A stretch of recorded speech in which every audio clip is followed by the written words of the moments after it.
តោះសួស្តីពុកម៉ែបងប្អូនទាំងអស់ថ្ងៃនេះខ្ញុំនឹងយកភាជា Express ដើម្បីគួរស្វែងរកទូរស័ព្ទដៃនៅក្នុង cover កំប៉ុងបងប្អូនចង់ដឹងថាភាជា Express នឹងមានរង្វាន់ទូរស័ព្ទដៃអត់បងប្អូនជួយតាមដានវីដេអូហ្នឹងតាំងពីដើមដល់ចប់បងប្អូននឹងដឹងថាកំប៉ុងមួយហ្នឹងមានរង្វាន់ឬក៏អត់រង្វាន់ហ្នឹងហើយសម្រាប់ពុកម៉ែបងប្អូនមកថ្មីកុំភ្លេចជួយចុច Subscribe Channel YouTube ខ្ញុំម្នាក់មួយផងខ្ញុំនឹងធ្វើវីដេអូថ្មីតាក់ទងពីគួរស្វែងរករង្វាន់ចែកជូនពុកម៉ែបងប្អូនទស្សនាទៀតសម្រាប់ភាជានេះគឺភាជា Express គឺខ្ញុំឃើញគេធ្វើរង្វាន់ច្រើនណាធ្វើរង្វាន់ឡានលុយទូរស័ព្ទដៃម៉ូតូអញ្ចឹងខ្ញុំនឹងផ្សងសំណាងជាមួយនឹងភាជាមួយកំប៉ុងនេះសម្រាប់បងប្អូនមកថ្មីកុំភ្លេចជួយចុច Subscribe Channel YouTube ខ្ញុំម្នាក់មួយផងអូខេឥឡូវខ្ញុំចាប់ផ្ដើមគួរហើយ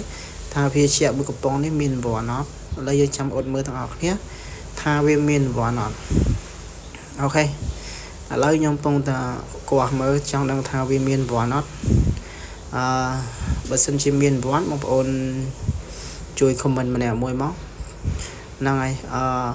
បោឃើញតែប៉ុណ្ណេះដឹងថាមានរង្វាន់ឬអត់រង្វាន់អញ្ចឹងយើងអត់ទាន់បង្ហាញទេយើងទុកសិន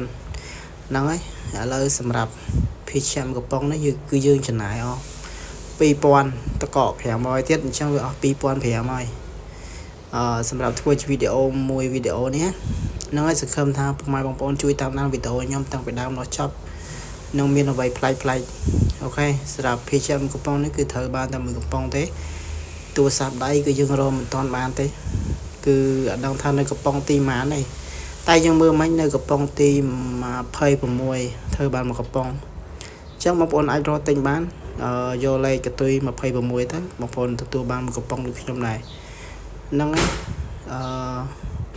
វីដេអូនេះអរគុណពុកម៉ែបងប្អូនមែនតើដែលជួយតាមដានវីដេអូខ្ញុំតាំងពីដើមដល់ចប់ហើយខ្ញុំនឹងធ្វើវីដេអូក្រោយ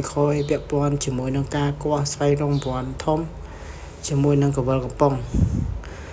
សម្រាប់ពុកម៉ែបងប្អូនចង់ឲ្យខ្ញុំគួរអំពីភាជាអ្វីអាច comment នៅខាងក្រោមវីដេអូបានខ្ញុំនឹងយកភាជានោះមកគួរស្វែងរករង្វាន់ដូចគ្នាស្វែងរកជាមួយនឹងខ្ញុំបើសិនជាខ្ញុំគោះមកត្រូវរង្វាន់ធំក្នុងចំណោមពុកម៉ែបងប្អូនដែលតាមដានវីដេអូខ្ញុំនឹងមានមុខចំណែក 50% ខ្ញុំចែក 50% បើសិនជាមានរង្វាន់ធំ